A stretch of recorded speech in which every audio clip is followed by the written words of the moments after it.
Muito bem, irmãos, nós estamos estudando o livro de Êxodo. Chegamos hoje num capítulo muito importante, um capítulo-chave em toda a história bíblica. O capítulo 12, diria o capítulo 12 e o capítulo 13 do livro de Êxodo. O capítulo 12, ele é um divisor de águas.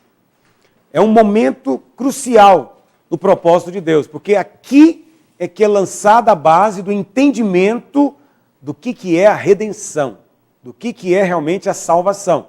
Então preste atenção, você precisa de juntar todas essas peças. Se o Egito é um símbolo do mundo, se Faraó é um tipo de Satanás, se o povo de Israel ali no Egito escravizado aponta para o homem hoje escravizado, né, longe de Deus, então esse momento da Páscoa é o momento em que ele vai ser redimido, em que ele vai ser salvo da condenação do mundo. Há uma condenação que vem para o mundo.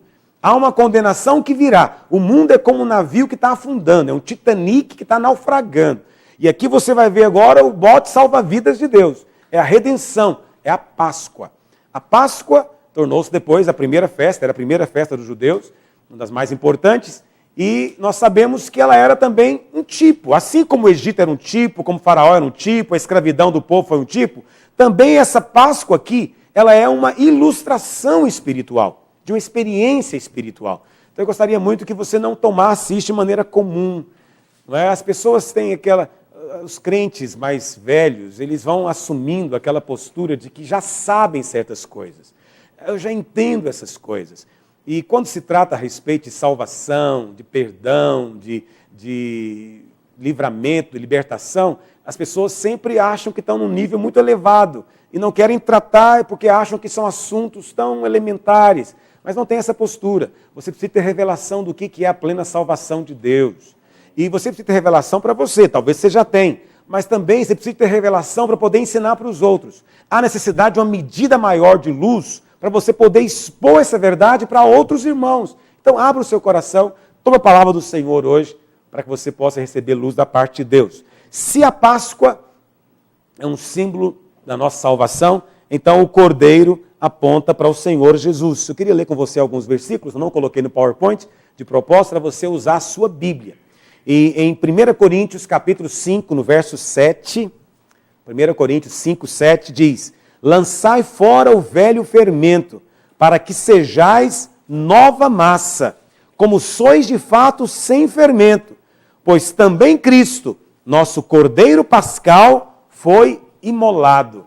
Quem está dizendo que o Cordeiro Pascal aqui é Cristo, não sou eu. Quem está dizendo é o próprio apóstolo Paulo. E nós edificamos a igreja em cima do fundamento dos apóstolos e profetas. Então, o apóstolo Paulo está dizendo que Jesus é o Cordeiro Pascal, então é isso que ele é. Então, se Jesus é esse Cordeiro Pascal, tudo que está aqui no capítulo 12 e 13 de Êxodo aponta para ele. E aponta para essa salvação. E de uma maneira ou de outra vai nos ajudar a ter um entendimento ainda maior daquilo que já é uma realidade do Novo Testamento. Em João, no capítulo 1, no verso 29, João Batista também disse a respeito de Jesus. No dia seguinte, viu João a Jesus que vinha para ele e disse: eis o Cordeiro de Deus que tira o pecado do mundo. Quem disse foi João Batista. E Jesus disse que dos nascidos de mulher até aquele dia ele era o maior. E se ele falou que Jesus é o Cordeiro de Deus, então ele está se referindo aqui ao Cordeiro Pascal. É esse Cordeiro que era imolado todos os anos por cada família judaica. Então todos os anos, cada família judaica, ela profeticamente anunciava que Deus um dia iria suprir o Cordeiro definitivamente. Só que eles não souberam perceber quando Jesus veio. Mas Paulo nos ensina que Cristo foi esse Cordeiro. Pedro também fala isso, lá em 1 Pedro capítulo 1, verso 18. 1 Pedro capítulo 1, verso 18. Sabendo que não foi mediante coisas corruptíveis, como prata ou ouro, que fostes resgatados do vosso fútil procedimento que vossos pais vos legaram, mas pelo precioso sangue, como de cordeiro sem defeito e sem mácula, que é o sangue de Cristo. Pedro está dizendo que Jesus é esse cordeiro que derramou o seu sangue sem mácula. É um cordeiro sem defeito. Ele está se referindo aqui, obviamente, à Páscoa, porque é na Páscoa que o cordeiro era checado para ver se não tinha defeito nenhum. Então você tem tudo isso aqui presente no capítulo 12 e 13 de Êxodo. Então vamos ver aqui alguns elementos. Eu queria ver, na verdade, deixa eu ver quantos elementos que são. Uau, é um bocado de coisa. São 6 aspectos, mas alguns aspectos têm alguns subtópicos que eu quero ver com você. Eu quero que você acompanhe na sua apostila, você deve estar com a sua apostila aí já. Eu não sei qual é a página da apostila, qual é a página? Na página 31, mas a 31 do livro de Êxodo, tá bom? Depois de Gênesis. Então pegue a sua apostila, acompanhe, porque isso de fato é muito importante. Faça anotações na sua Bíblia, na apostila do lado, para que isso possa ficar vivo no seu coração. A primeira coisa que precisamos de ver é o tempo da Páscoa. No capítulo 13 de Êxodo, no verso 4 diz: Hoje, mês de Abibe, estás saindo. Quando o Senhor te houver introduzido na terra dos cananeus e dos heteus e dos amorreus e dos heveus e jebuseus, a qual jurou até os pais dar, terra que mana leite e mel, guardarás este rito neste mês. 7 dias comerás pães asmos, e ao 7º dia haverá solenidade ao Senhor. Então presta atenção, esse mês de Abibe aqui é o mês que é o primeiro mês dos judeus. É o começo do ano para eles. Não era o primeiro mês nessa época. Deus mudou o calendário. Nessa altura ele não era o primeiro mês, mas Deus falou, a partir de agora vai ser o primeiro. Por quê? Porque para Deus a sua vida começa no dia em que você crê no Senhor Jesus. No dia em que você o recebe na sua vida. Esse é o começo. Por quê? Porque até então você estava morto nos seus pecados, como diz Paulo em Efésios 2. Você estava morto. Quem está morto não é contado. Mas no dia que você ganhou vida, você nasceu para Deus. Então esse é o começo. Outra coisa é que a palavra Abibe significa desabrochante, florescente, tenro, verde. Presta atenção que não é a mesma palavra Habib do árabe. Porque essa palavra Habib no árabe, ela significa amado, querido. Não é? É outro idioma. Tá bom? Então não confunda, porque alguém pode às vezes pensar que o hebraico é igual ao árabe, né? Não é nada parecido, não tem nada a ver. Por que significa florescente, desabrochante? Porque significa começo. É o começo de uma nova vida. Então, no dia em que nós cremos no Senhor, nós fomos salvos. E a nossa vida, então, começou a desabrochar. Por isso, agora, esse é o começo. Os seus dias serão contados a partir daí. Porque é o começo de uma nova vida. Segunda coisa, além do tempo da Páscoa, temos que entender também o Cordeiro Pascal. Esse é o mais importante. O Cordeiro era o ponto central da cerimônia. Bom, mas eu não falei uma coisa importante. Por que a Páscoa foi instituída? A Páscoa foi instituída em função do juízo de Deus. Você percebe que aqui não tem nada a ver com o diabo? As pessoas pensam às vezes quem foi salvo do diabo. Se eu perguntasse para você, de que você foi salvo? O que você diria? Do inferno, muito bem. Foi salvo do inferno. O que é o inferno? O inferno é o juízo de Deus. Então você foi salvo de quê, na verdade? Do juízo de Deus. Mas em última análise, quem que vai executar o juízo? Deus. Então você foi salvo de quem? De Deus. O seu problema é Deus. O problema do homem é Deus. Mas também, peraí, não tem sentido. Deus é amor, Deus é graça. Sim, Deus é tudo isso. E Deus estabeleceu o seguinte, que todo homem vai ter que comparecer diante dele. Todo homem vai ter que comparecer diante dele. Mas como é que vai ser isso? Quem é Deus? Será que Deus é como um de nós? Não, a Bíblia fala que o nosso Deus é fogo consumidor. Diante dele tem um mar de fogo líquido, como um mar vítreo. E todo homem vai ter que chegar diante dele. Como vai fazer aquilo que é carne e sangue? Como vai fazer aquele que vive no pecado diante de um Deus inteiramente santo? Então, Deus, na sua justiça, ele é obrigado a julgar e condenar imediatamente o pecado. Assim que se depara com ele. O pecado não pode estar diante de Deus. Mas só que todo homem vai ter que ir um dia. Ontem eu estava vendo televisão, eu vi um artista que morreu. Fiquei tão triste por dentro, fiquei pensando, oh Deus, que coisa triste quando um homem morre sem conhecer o Senhor. E nem é que ele não deve ter chance não, porque eu sei de pessoas que pregaram para ele. Na cidade que ele está, nós temos irmãos lá, e eles me disseram que muita gente já pregou para ele. Mas ele não quis ouvir. ele morreu, vai ter que comparecer diante de Deus. Qual que é o problema dele? É o diabo? O problema dele é o inferno? É Deus. Mas Deus é tão amoroso que ele veio para nos criar um meio de poder chegar diante dele. Uma coisa que não poderíamos fazer, Deus vem e faz. O que ele vem e faz? Ele vem, envia o seu filho, porque não tinha outro que tinha o sangue puro para poder fazer a expiação. Todo homem foi contaminado pelo veneno da serpente. Precisava então de vir um que fosse inteiramente sem nenhum veneno da serpente. Esse foi Jesus. Você nunca deve pensar que Jesus era filho de Maria ou de José. Jesus era filho de Deus. Maria foi só a barriga de aluguel. Jesus não tinha nada de Maria, nem um gene, nem um DNA, nada.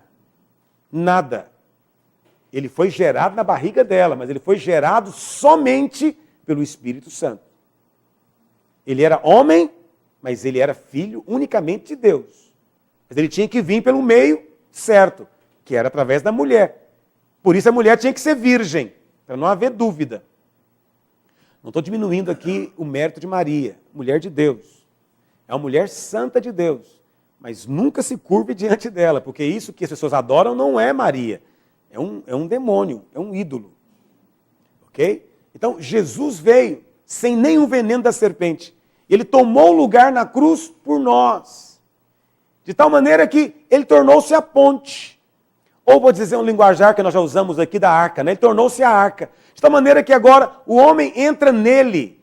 E em Cristo ele se apresenta diante de Deus. De tal maneira que agora não importa mais quem você é. O que importa é onde você está. Se você está em Cristo, a justiça de Cristo é sua. Tudo que é de Cristo é seu. Mas não somente isso. O que Deus também fez? Deus colocou dentro de você, por causa de Cristo, a natureza dele. Isso é uma coisa preciosa.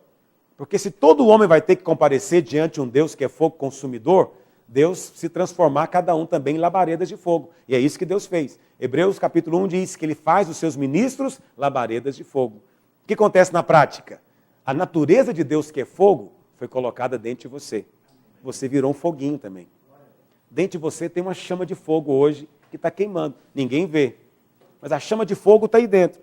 E um belo dia você vai ter que comparecer diante de Deus. Mas você não precisa ter temor mais. Porque fogo não destrói fogo. Fogo não fere fogo. Quando você chegar diante dele, você é fogo como ele. Você vai sentir no seu ambiente. Você vai chegar para estar no seu lugar. Mas para aquele que não é fogo, chegar diante de Deus é ser imerso em quê? No inferno. Essa é que é a verdade.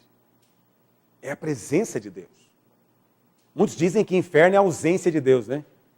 Eu digo que é o contrário. Inferno, infelizmente, é ter que comparecer diante da face de Deus, que é fogo consumidor. E como você vai fazer lá, sem Cristo? Sem a natureza de Deus? Daí a necessidade de você entender essa salvação que nós temos. Entende? É a salvação. Sem ela, você de fato está perdido. Porque ninguém pode te livrar de Deus. Ninguém pode te livrar de Deus. Jesus disse, se é para temer, não tema os homens. Nem tema o diabo. Teme a Deus. Porque Deus é que é o seu problema. Mas também Ele é que provê a salvação. Não é precioso isso?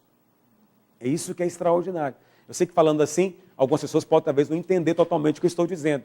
Mas vai guardando no seu freezer espiritual que o Senhor vai te dar a luz na hora oportuna. Na medida que a gente vai avançando no estudo da palavra, você vai se aprofundando mais. Então, para que a salvação pudesse acontecer, havia necessidade de haver o Cordeiro Pascal. O que era o Cordeiro? É aquele que ia levar a condenação no seu lugar. O seu pecado exigiu julgamento e exigia uma consequente condenação. Deus não quer condenar você, porque Deus te ama. Mas sendo justo, Ele não pode abrir mão dessa condenação. Senão Ele seria injusto, Ele não pode ser. Então alguém tem que ser condenado no seu lugar. Deus então estabelece que o Cordeiro vai ter que vir. Mas tanto Pedro, quanto Paulo, quanto João Batista disseram que esse Cordeiro era apenas Jesus. Era Jesus aqui no Velho Testamento. É Jesus aqui tipificado. Você concorda com isso? Amém. Acho que está claro para cada um. Como é que era esse cordeiro? Primeira coisa, o verso 5 diz que ele era um cordeiro sem defeito. O cordeiro será sem defeito, macho de 1 ano. Podereis tomar um cordeiro ou um cabrito. Primeira coisa, o cordeiro tinha que ser sem defeito. Não podia ter pecado, não podia ter falta nele. E Jesus cumpriu essas condições, vamos ver daqui a pouco. Segundo, macho de 1 ano. O que significa ser macho de 1 ano? Significa que não foi utilizado para outro fim, para outra finalidade. Jesus veio só para isso. Jesus não veio para outra coisa. Ele não tinha outra função, outro trabalho, outro ministério. Ele veio, ele nasceu para morrer. E por isso que ele é o Cordeiro de Deus. Segunda coisa, podia ser, eu não coloquei o versículo aqui, né? Mas podia ser um cabrito ou podia ser um cordeiro. Pastor, mas como é que é isso? O cordeiro, na Bíblia, simboliza o justo. Mas e o cabrito simboliza o quê? O pecado. Por que podia ser um cordeiro ou um cabrito? Porque Jesus, na cruz, foi as duas coisas. Ele foi cordeiro e ele foi cabrito. É aquela velha expressão chamada bode expiatório. Já ouviu falar nisso? Esse é o Azazeu, está na Bíblia, vamos estudar depois quando chegar lá em Levítico. Era o bode expiatório. Jesus foi o bode expiatório. Jesus foi esse cabrito. Mas por que eu digo isso? Baseado lá em 2 Coríntios, capítulo 5, verso 21, que diz o quê? Importante que você leia esse versículo, se você não sabe de cor. 2 Coríntios 5, 21 diz, aquele que não conheceu o pecado, quem que não conheceu o pecado? Jesus, nunca pecou. Aquele que não conheceu o pecado, Deus o fez pecado por nós, para que nele fôssemos feito o quê? Justiça de Deus. Então, lá na cruz, Jesus se tornou pecado. Por isso que ele disse, Deus meu, por que me desamparaste? Porque naquela hora houve uma cisão espiritual que a nossa mente não é capaz de entender hoje. Mas houve um momento em que todo o pecado foi lançado sobre ele. E naquele momento ele não era só o cordeiro mais, ele era cabrito também. Porque ali o seu pecado foi colocado nele, portanto era o pecado dele também. Mas ele mesmo nunca pecou. Por isso quando Jesus morreu, ele foi então levado ao inferno. Por que foi levado ao inferno? Porque todo o pecado foi colocado sobre ele, mas o inferno não pôde retê-lo, porque ele mesmo nunca tinha havido pecado. E ao terceiro dia ele pôde se levantar, porque nem a morte pode segurar, porque a morte é apenas o salário do pecado.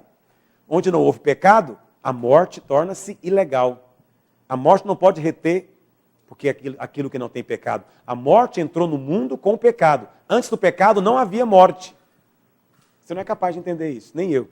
Eu não sei como é que não havia morte antes. Não sou capaz de entender a ecologia sem a morte. Mas é isso que a Bíblia diz. A morte entrou no mundo por causa do pecado. Como Jesus não tinha pecado, a morte era ilegal na vida dele. Ao terceiro dia, então, ele pôde ressuscitar. Venceu tudo. Ele é esse cordeiro. Ele é tanto cordeiro quanto cabrito. Terceira coisa, ele tinha que ser examinado por 4 dias. Então, por 4 dias, esse cordeiro tinha que ser observado, porque não podia ter defeito. Não podia manquejar, não podia babar, não podia ter um problema no olho, não podia nada, não podia ter defeito nenhum. Então, 4 dias, ele era observado. Agora, ele já tinha 1 ano de idade. Então, depois de 4 dias, depois de fazer os testes apropriados, então ele era aprovado. Jesus também foi submetido a testes, exames. Foram 6, na verdade. 3 na mão dos sacerdotes e 3 na mão dos governantes romanos. 3 vezes Pôncio Pilatos falou, não vejo falta nenhuma nesse homem, não vejo nele falta alguma. 3 vezes ele diz. Por que tinha que ser 3? Porque 3 é um número completo. É para dizer, toda avaliação foi feita. Não tem nada de errado com ele. Ele passou em todos os testes. E morreu exatamente no dia da Páscoa.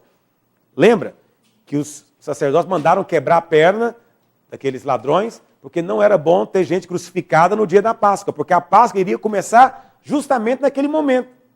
Jesus morreu exatamente no dia da Páscoa. Ele foi o cumprimento profético perfeito. Perfeito. Então isso tem que ser ensinado em tempo oportuno. Eu sei que os irmãos gostam às vezes de ensinar coisas inusitadas, coisas diferentes, mas a nossa mensagem é essa. Temos que falar disso. E quanto mais detalhes a gente for desenvolvendo, melhor para os irmãos entenderem. Quarta coisa, esse cordeiro, depois de testado por 4 dias, ele deveria ser morto. Eu falei para você que a morte, eu falei isso quando nós falamos a respeito da salvação lá de Adão. Eu falei para você que quando Deus fez a roupa para Adão e Eva, naquele momento ele estava de uma maneira simbólica mostrando os dois aspectos da cruz. A cruz tem dois aspectos. Um aspecto da cruz é chamada de substituição. E o outro aspecto da cruz é chamado de inclusão. Esses são os dois aspectos da cruz. O que significa cada um deles? Jesus teve que morrer em primeiro lugar, porque eu tinha que morrer. Eu tinha que ser condenado. Porque o salário do pecado é a morte. Toda alma que pecar, essa morrerá. Esse é o veredito de um Deus justo e santo. Mas Deus não quer que o homem morra. Deus quer salvar o homem dessa condenação. Então tem que ter alguém morrendo no lugar dele. Esse no lugar é substituição, foi substituído. Você tinha que ir para o inferno. Você tinha que ir para a cruz. Jesus foi no seu lugar. Isso é substituição. Então, nós devemos sempre lembrar disso. Teve alguém que não precisava de estar lá, que não tinha pecado nenhum, mas que tomou o lugar que era meu. É importante você sempre lembrar disso. Todo homem é pecador, nasce com a natureza do diabo dentro dele. Todo homem é assim. Mas Jesus nos amou tanto, Deus nos amou tanto, que entregou Jesus morrer no nosso lugar. Eu tinha que morrer, mas ele morreu no meu lugar. Mas é importante se lembrar também que Jesus morreu para que eu pudesse morrer também. Entende o que eu estou dizendo? Há um aspecto em que você morreu no dia em que Jesus morreu. Quem diz isso? Paulo, em Romanos capítulo 6. Ele diz o quê? Sabendo isso, que foi crucificado com ele o nosso velho homem.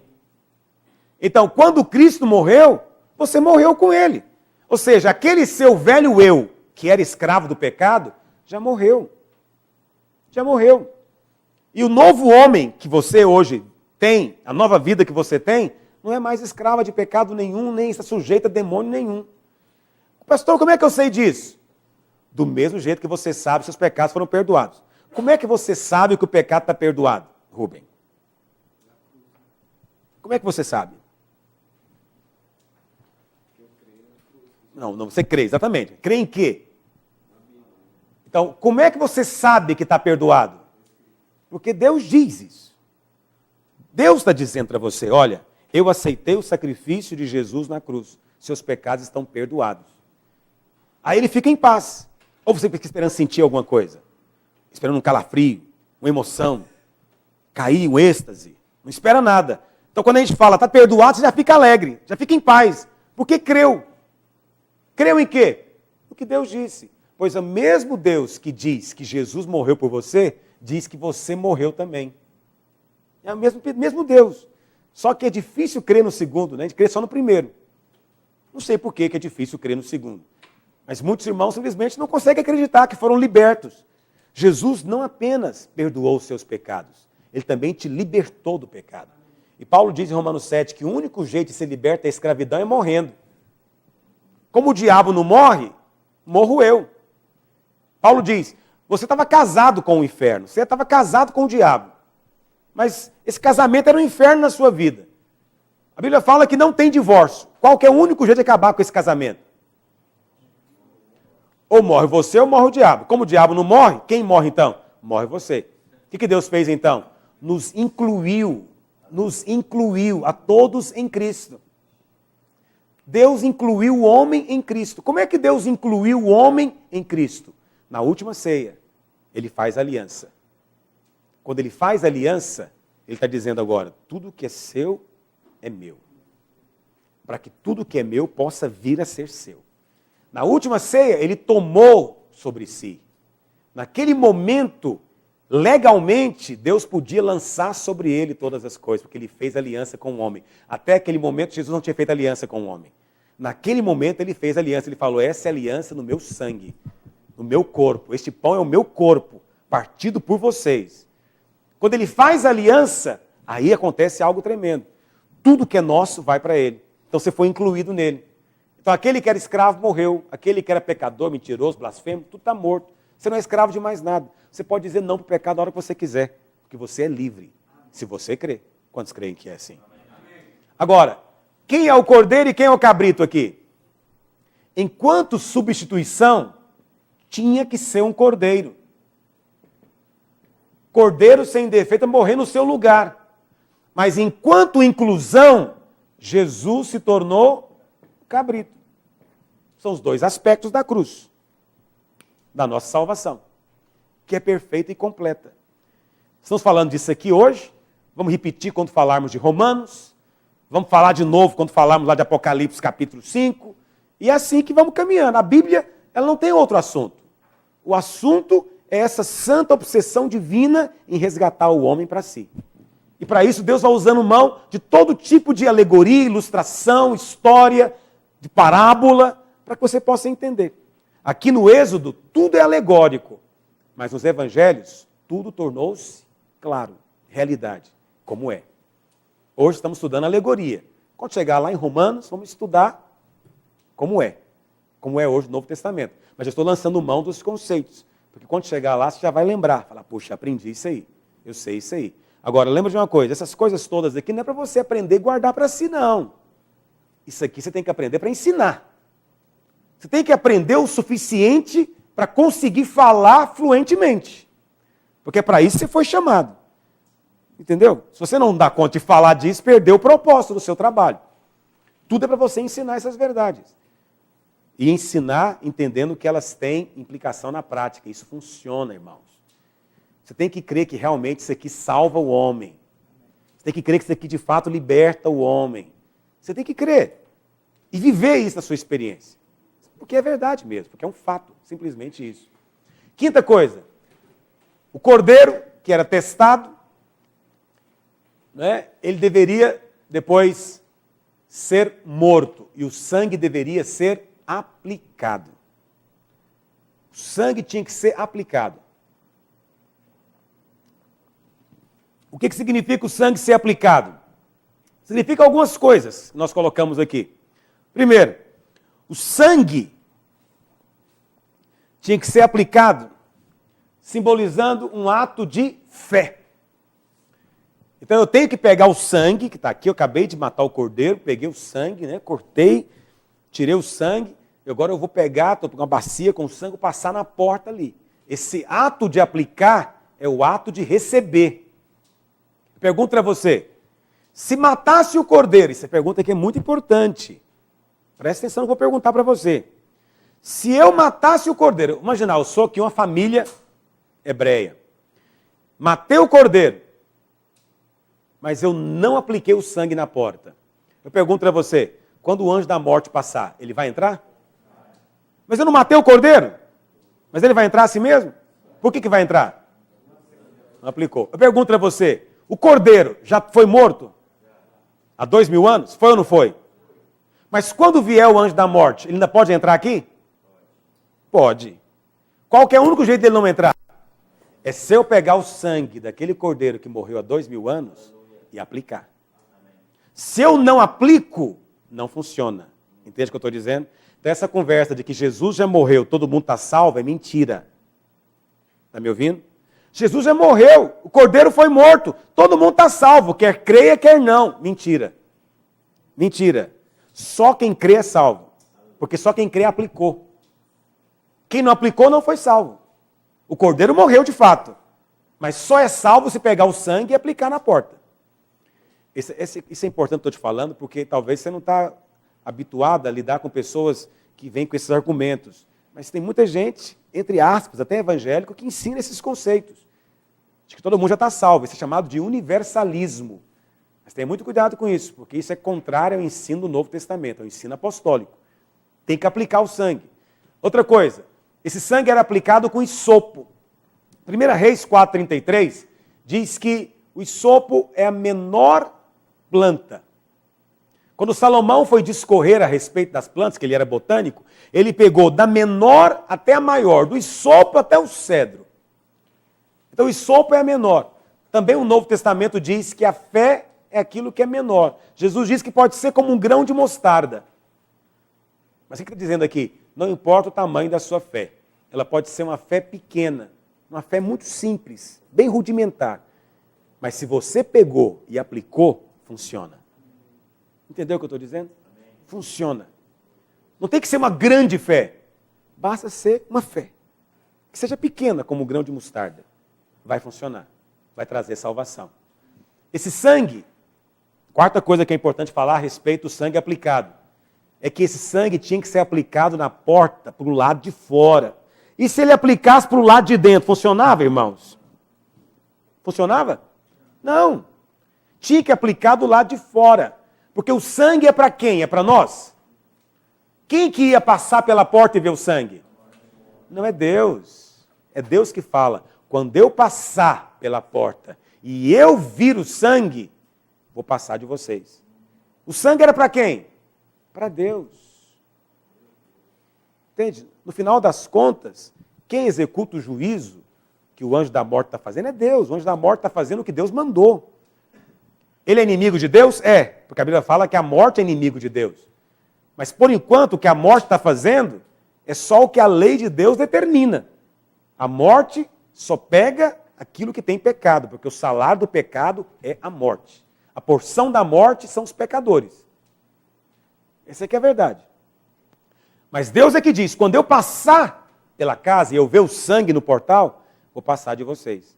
Porque o sangue é para Deus. Então, quando você confessar o seu pecado, não fique esperando sentir nada. Nem fique esperando você fazer algo melhor, ou esperar passar um tempo, né? Esperar passar um tempo, que eu pequei agora. Daqui a pouco eu resolvo isso. Entende? Tempo não apaga pecado, essas coisas não resolvem nada. Nem sentimento resolve coisa alguma. O sangue não é para você, o sangue é para Deus. E se Deus diz que está satisfeito, então por que você está discutindo com Deus? Se Deus diz que é suficiente, pronto, acabou. Fique em paz. Em paz baseado em quê? Só na palavra. Na palavra. Nada mais do que isso. E por fim, a Bíblia fala que o sangue também abria a porta para que os redimidos entrassem na casa. Veja, por um lado, o sangue impede o anjo da morte de entrar. Mas ele permite que você entre. Eu pergunto para você, a última que é pergunta. Vou fazer uma pergunta demais para vocês, né? Se eu tivesse matado o cordeiro e aplicado o sangue, mas ficado do lado de fora, eu seria guardado? Não. Eu tinha que ficar dentro da casa. Portanto, a casa também tem um significado espiritual. Lembra que Cristo é tudo em todos. O cordeiro é Cristo, o sangue é de Cristo e a casa também é Cristo. Por que você é salvo? Porque você está em Cristo, diz Paulo. Nele vivemos, movemos e existimos. Estamos nele. Porque estamos em Cristo, nenhuma condenação mais há para nós. Porque estamos em Cristo, somos nova criatura.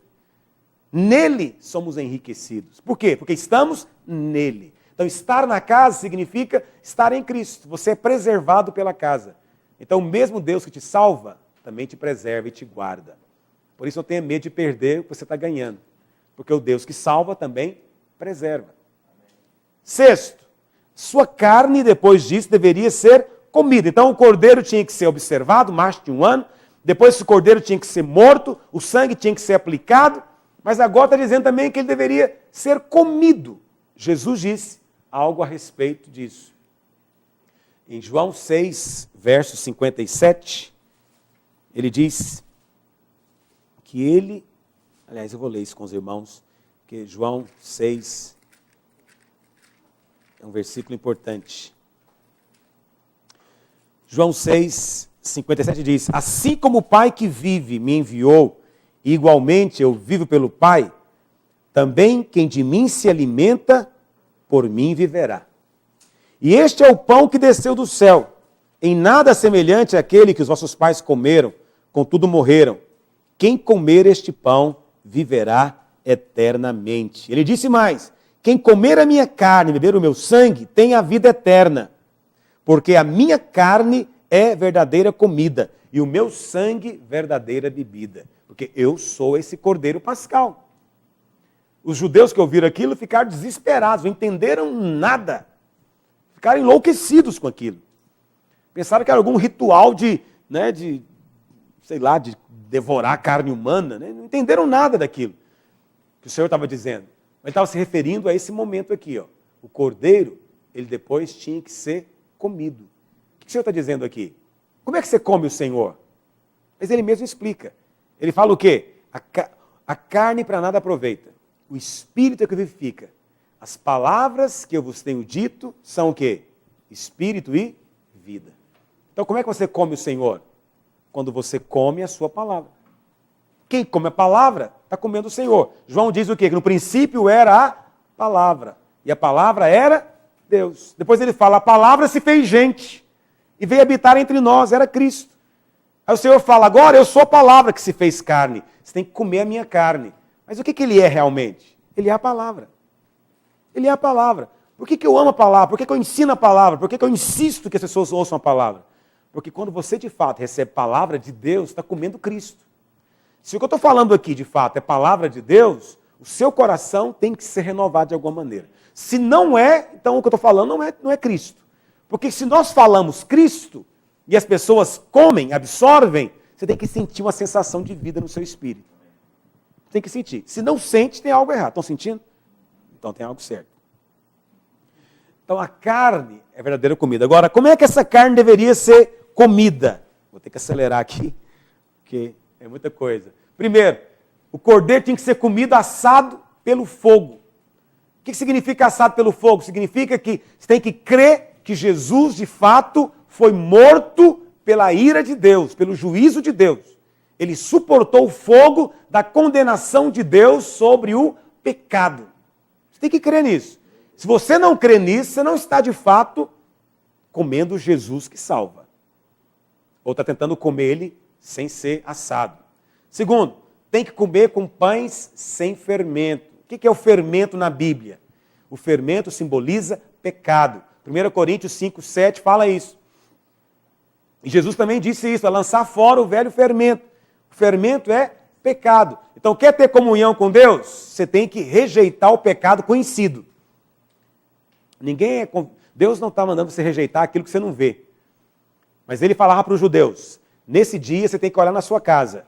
Não deixa fermento em lugar nenhum. Até hoje tem famílias judaicas que todo ano joga fora todos os garfos, colheres e panelas.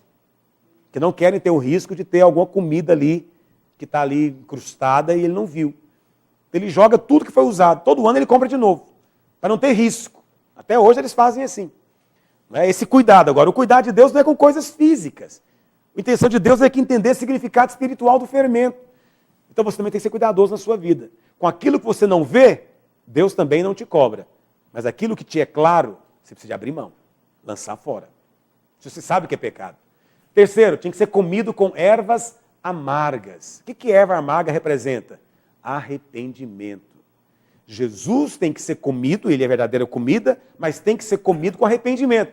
Alguém fala, pastor, é arrependimento que salva? Não, mas o cordeiro tem que ser comido com ele. Senão você não pode comer. Está fora do padrão de Deus. Então tem que crer e tem que arrepender. Se você não teve experiência de arrependimento, tem algo errado na sua vida. Por isso que eu gosto tanto do encontro, porque o encontro ele ensina desde o começo um evangelho mais completo. Ensina a pessoa que tem que comer, sim, com ervas amargas. Então não basta crer, tem também que arrepender.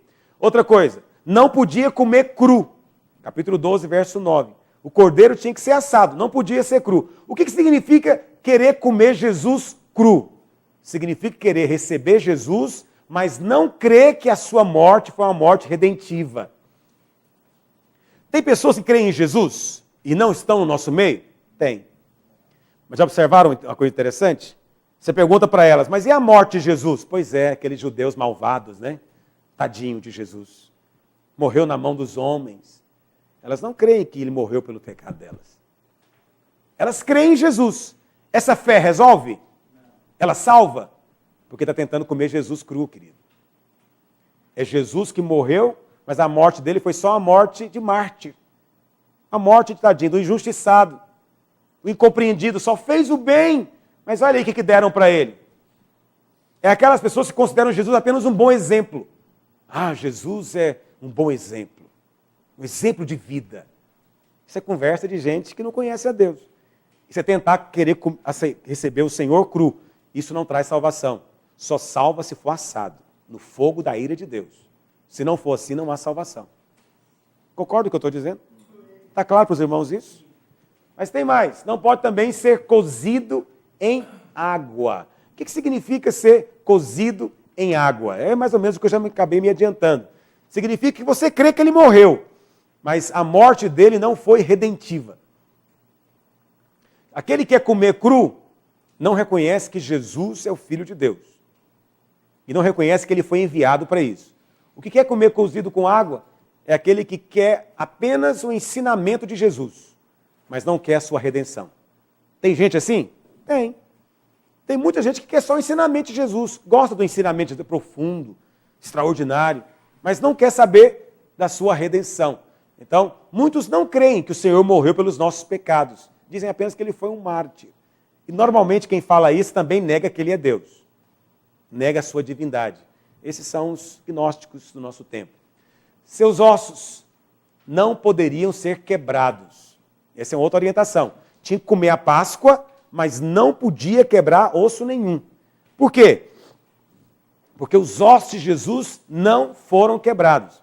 Lembra, na crucificação, lá em João, no capítulo 19, verso 33, os sacerdotes ordenaram o quê? Que se quebrasse as pernas de todos eles, porque não era para ninguém ficar ainda morrendo, agonizando no dia da Páscoa. Eles eles quebraram a perna dos 2 ladrões. Mas quando chegou a vez de Jesus, o que aconteceu com Jesus? Já estava morto. Ninguém matou Jesus. Jesus não morreu por causa dos ferimentos na cruz, irmãos. Porque os ladrões estavam lá ainda vivos. Jesus entrou na morte voluntariamente. Algo que ninguém pode fazer. É impossível para você falar, vou morrer agora. Consegue imaginar alguém que está com os braços presos e as pernas presas, para vou suicidar agora? Vou parar de respirar. Tenta fazer para ver se você consegue. Tenta morrer sem respirar para ver se você consegue. Não tem jeito, ninguém consegue. Você não consegue morrer por sua escolha. Mas Jesus morreu. E naquela hora alguém disse, verdadeiramente, esse era o Filho de Deus. Por que eles falaram isso? Porque a maneira como ele morreu não foi por causa da cruz. Ele não morreu por causa do buraco na mão, nem por causa dos espinhos na cabeça, nem por causa dos cravos nos pés. Ele morreu por causa do nosso pecado. Isso tem que ser falado sempre. Os ossos não poderiam ser quebrados. Por que os ossos não podem ser quebrados? Não poderiam ser quebrados? Porque o osso, ele tem uma simbologia. O osso nos fala da vida inquebrável. Quando Deus foi criar Eva, Deus criou Eva da vida de Adão. Da vida de Adão. Tem um aspecto de Cristo que a morte não toca. Isso é um mistério para nós. E é por isso que ele ressuscitou. Tem um aspecto dele que ninguém pode tocar. Esse é o aspecto divino dele. O aspecto divino não pode ser quebrado. Amém? Terceira, a maneira de comer. Como é que deveria ser comido esse cordeiro? Então o texto fala claramente para nós algumas coisas. Primeiro, com lombos cingidos. Lombos aqui cingidos. Isso nos fala de firmeza.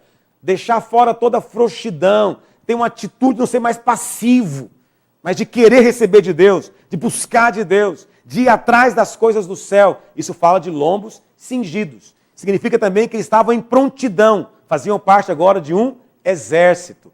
Segunda maneira, eles comiam com sandálias nos pés, ou seja, preparados para ir embora. Eles iam comer a Páscoa e já iam partir para a jornada. Nós também, quando nós somos salvos, a partir daquele dia temos que estar pronto para ir embora. Temos que estar pronto para enfrentar a jornada agora. Também Paulo diz lá em Efésios 6,14 que o nosso sapato é a preparação do evangelho da paz. Isso é uma coisa importante. Há uma similaridade entre isso aqui e o que está lá em Efésios capítulo 6.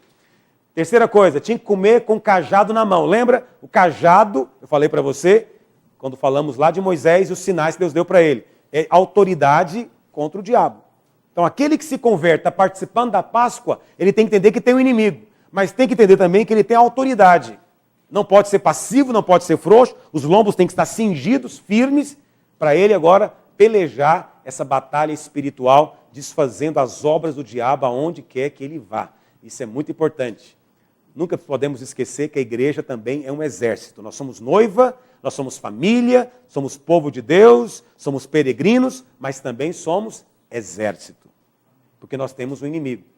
Outra coisa, quarta coisa, eles tinham que comer às pressas. Isso nos fala de quê? que significa comer às pressas? Significa que nós não estamos ligados neste mundo. Nós sempre estamos com a sensação de iminência de partir. Eu estou aqui de passagem. Eu sou um peregrino nessa história. Sou um peregrino diante de Deus. Quarta coisa. Os filhos de Israel, já falei, deveriam estar dentro de casa. Esse estar dentro de casa aqui nos mostra esse aspecto da identificação ou inclusão. A substituição é o cordeiro. O cordeiro está morrendo no meu lugar, mas a casa sou eu dentro dele. Isso é inclusão.